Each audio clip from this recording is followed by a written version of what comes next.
ఇప్పుడు మీరు చూస్తున్న ఈ ఆకు పేరు కొండపిండి ఆకు. కొండపిండి ఆకు ఇది పిచ్చి మొక్కలాగా విపరీతంగా పెరుగుతుంది. ఎక్కడ చూసినా దొరుకుతాయి. అనుకోకుండా మేము ఈ శ్రీశైలం అడవుల్లో దీన్ని చూడటం జరిగింది. దీనివలన ఉపయోగం ఏంటో మీకు తెలియాలని నేను ఈ వీడియో చేస్తున్నాను.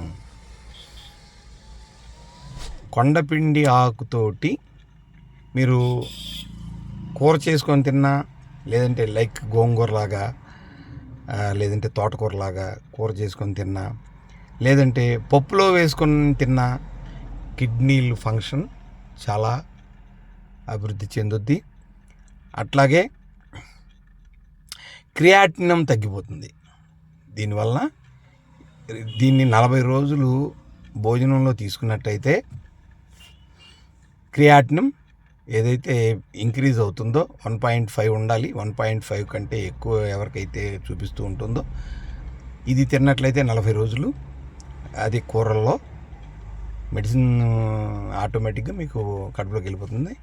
సో అప్పుడు క్రియాటినం ఆటోమేటిక్గా తగ్గిపోతుంది అన్నమాట. దీన్ని మీరు గుర్తించడం కోసం ఇంత క్లోజప్లో మీకు ఇస్తున్నాను. ఆకు ఈ విధంగా ఉంటుంది.